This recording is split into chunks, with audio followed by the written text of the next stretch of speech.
Welcome back, Pythoners. In this video, we will create a practical example of our loops. And as I mentioned, let's maybe create like a menu system.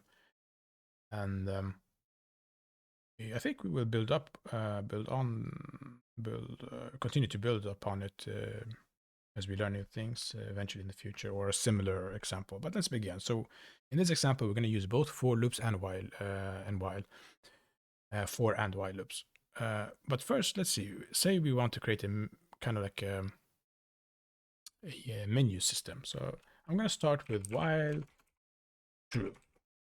I'm going to add pass. We skip that error for now, just so we can do things here. First, we should print a menu of options that the user can choose.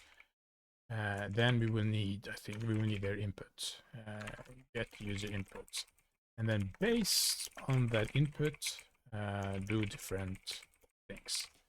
So what could we have? Let's say we have print. Let's say 1. They can say print print fruits in your home. Just for example, print 2. We'll see what we have. Maybe surprise me for now. And then we have then we'll need a way to exit our program, and for it, let's say 0. That's the way to exit. And let's see. Yeah, exit. So we have the menu. Now, this is a nice benefit of a loop. We don't need to, if we had this only script and we had this long program, we did this, and then we have to get the input and get the input and then do something with it, and we continue on. We have to do this. We have to copy this code many times. We don't want that. This allows us just to write it once up there, and we don't have to repeat ourselves. And now let's get the input. Now let's say let's call it menu choice.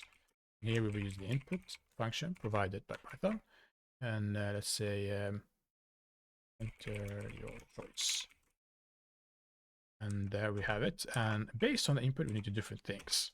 So let's say if menu choice is equal to 1. Now you're thinking, shouldn't we convert this to an integer? No, we don't have to do that, because we always get a text input 1 to 0, and we can just compare to that. And then the next choice, we have if menu choice equal to 2. And here we will do something, and we could have if menu choice equal to 0. And the order here is up to you. I mean, I could have had 0 up there, but remember, we're just doing string conversions. String evaluations. So it's not very difficult. And here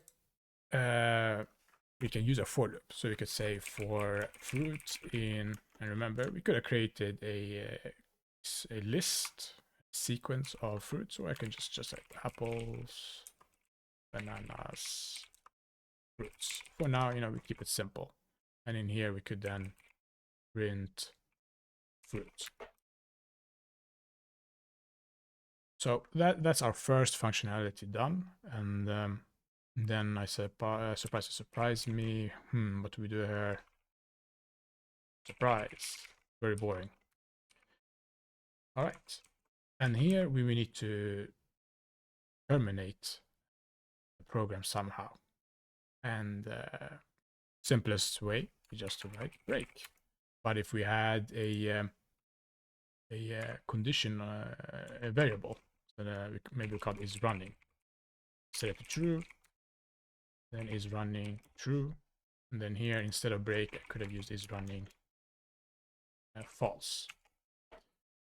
And then you would get what you expect. We set it to false, and when it's done with this iteration, it jumps back up to top. It checks, is it running? No, it's false. Nothing else will happen. It exits the while loop, comes down here, and the program is done.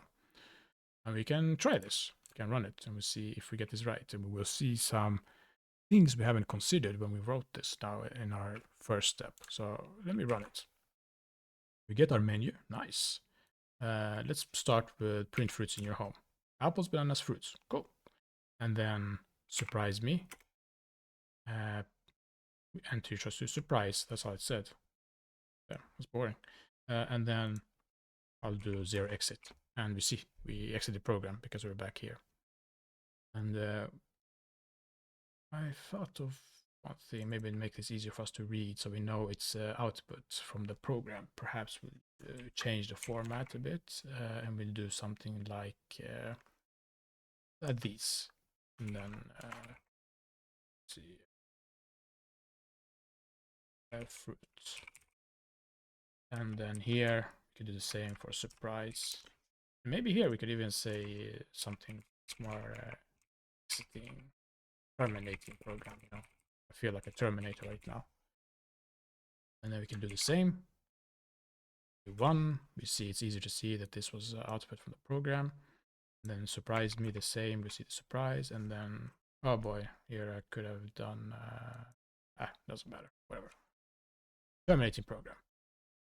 Now, we have covered our basic menu program with simple stuff. But what happens if I don't input 1 to 0? Maybe we didn't consider that, right? You know, you should always think that people use your software will find, you know, they won't like you think, I just click 1 to 0 because you just put that in the menu, print fruits or surprise me or exits. They might type -1. What happened? Nothing. You just saw the print menu again. 5. Interesting.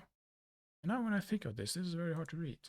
I'm gonna do print and I'll do like this menu, and then I'll add this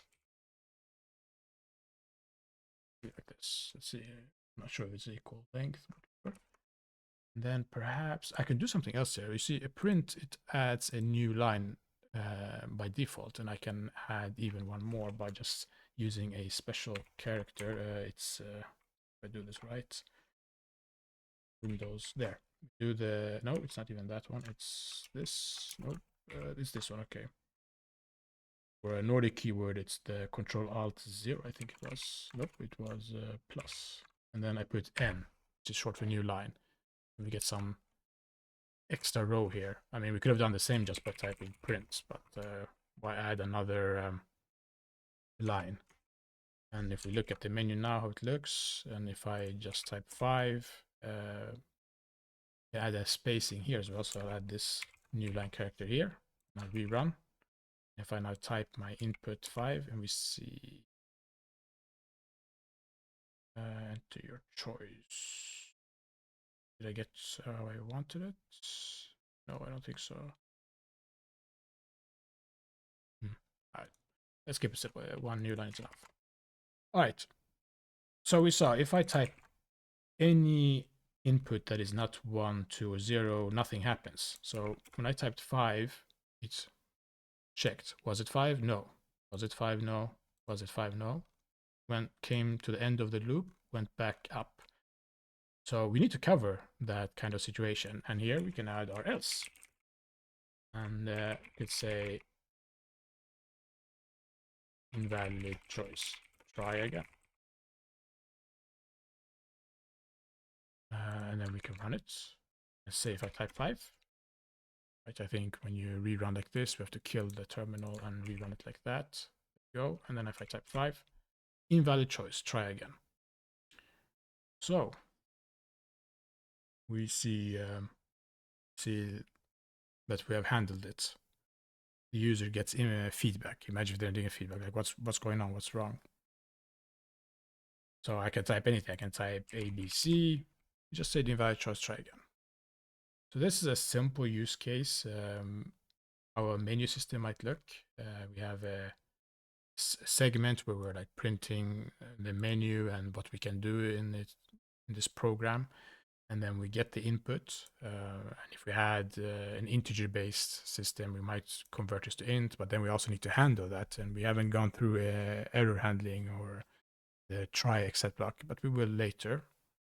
get an intro to it, so you know how to protect your programs from crashing, to handle unexpected situations. But for now, we'll keep it simple. Here, we have how we can use a for loop inside. So you see, we can have like nested. We could have a for loop inside a while loop. We could have a while loop inside a for loop, or, you know, more and more, you know, for loop inside a for loop, a while inside a while.